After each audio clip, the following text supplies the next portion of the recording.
Assalamualaikum warahmatullahi wabarakatuh. Yang terhormat Bapak Syahrul Syarifuddin, SEMM, selaku dosen pengampu mata kuliah analisis laporan keuangan dan teman-teman yang saya banggakan. Perkenalkan, nama saya Mira Lesmana dari kelas akuntansi 3B. Di sini saya akan mempresentasikan hasil analisis dari PT Mayora Indah Tbk. Sebelum kepada pemaparan hasil analisis, saya akan menjelaskan mengenai profil singkat dari PT Mayora. PT Mayora Indah Tbk adalah sebuah produsen makanan dan minuman yang berkantor pusat di Jakarta. Untuk mendukung kegiatan bisnisnya, hingga akhir tahun 2022, perusahaan ini memiliki 12 unit pabrik yang terletak di 6 daerah di Indonesia dan Filipina. Didirikan pada tahun 1977, PT Mayora telah menjadi salah satu produsen terbesar di Indonesia dan telah memperluas jangkauannya ke pasar internasional. Produk utamanya meliputi biskuit, permen, kopi, minuman coklat, wafer, serta produk-produk kopi instan. Perusahaan ini dikenal dengan merek-merek terkenal seperti Kopiko, Torabika, Energen, dan lainnya. PT Mayora terus tumbuh dan berkembang sebagai pemain utama dalam industri makanan dan minuman di Indonesia dan di pasar global. Untuk selanjutnya yaitu saya akan memaparkan materi tentang analisis. Yang pertama yaitu ada analisis perbandingan neraca. Di dalam analisis perbandingan neraca yaitu ada total aset, total liabilitas, total ekuitas, dan total liabilitas dan ekuitas. Untuk perhitungannya yaitu tahun setelahnya dikurangi tahun sebelumnya. Yang selanjutnya yaitu ada analisis perbandingan laba rugi. Di dalam analisis ini juga untuk cara perhitungannya sama dengan analisis perbandingan pada neraca. Untuk perbandingan analisis di dalam laba rugi yaitu ada total pendapatan, total laba kotor, dan total laba usaha. Untuk selanjutnya yaitu ada analisis rasio. Yang pertama yaitu ada analisis rasio likuiditas. Yang pertama yaitu ada current ratio. Untuk cara perhitungannya yaitu total aktiva lancar dibagi hutang lancar. Yang kedua yaitu ada asset desk ratio. Untuk cara perhitungannya aktiva lancar dikurangi persediaan dibagi hutang lancar. Ketiga yaitu ada cash ratio, yaitu kas ditambah surat berharga dibagi hutang lancar. Dan yang terakhir yaitu ada working capital to asset ratio, yaitu aktiva lancar dikurangi utang lancar dibagi total aktiva.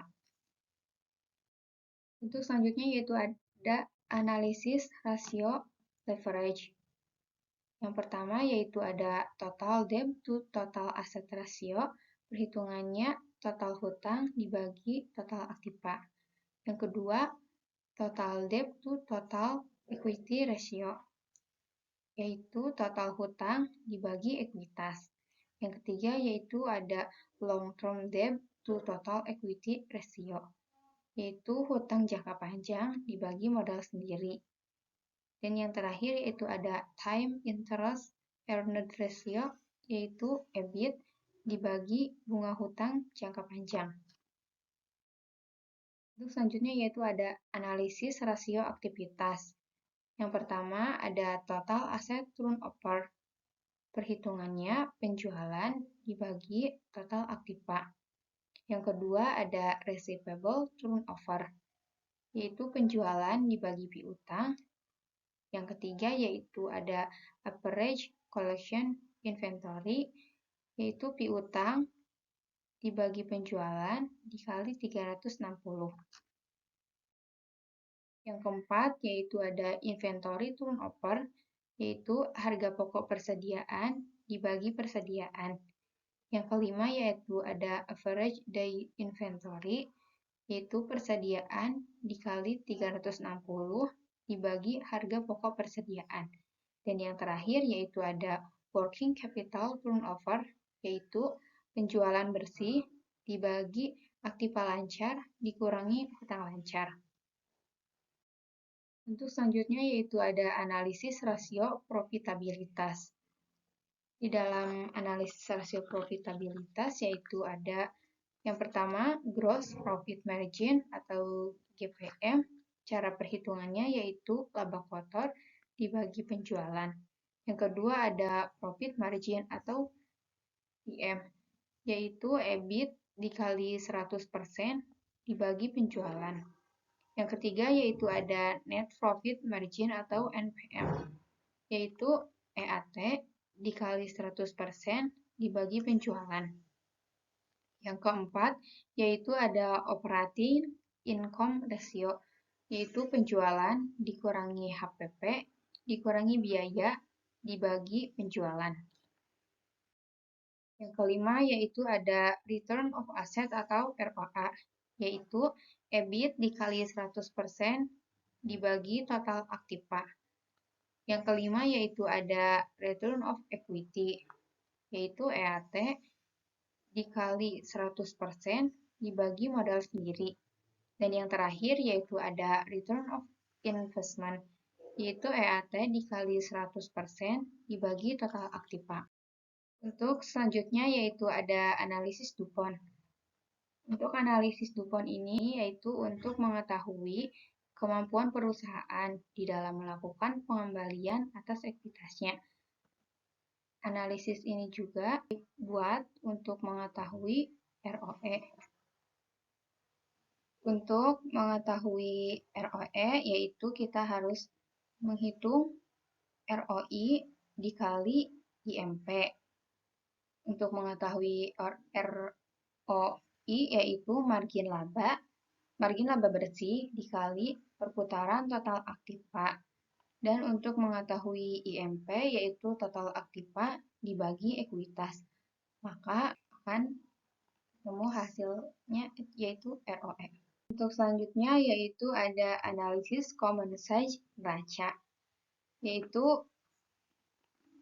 di dalam common size neraca yaitu ada total aset, total liabilitas, total ekuitas, dan total liabilitas dan ekuitas. Untuk cara perhitungannya yaitu total aset itu semua aset dibagi dengan total aset. Untuk liabilitasnya yaitu semua liabilitas dibagi dengan total liabilitas. Ekuitas yaitu semua ekuitas dibagi dengan total ekuitas. Dan untuk total liabilitas dan neraca yaitu semua liabilitas dan ekuitas dibagi dengan semua total liabilitas dan ekuitas. Untuk selanjutnya yaitu ada analisis common size pada laba rugi. Untuk perhitungannya yaitu total pendapatan, laba kotor, dan laba usaha dibagi dengan total pendapatan. Untuk selanjutnya yaitu analisis tren neraca. Untuk perhitungannya yaitu total masing-masing tahun ke-1, kedua, ketiga, keempat, dan kelima dibagi total tahun pertama. Sebagai contoh yaitu tahun 2018 dibagi tahun 2018, tahun 2019 dibagi tahun 2018, tahun 2020 dibagi tahun 2018, dan tahun 2021 dibagi tahun 2018. Untuk selanjutnya yaitu analisis tren pada laba rugi.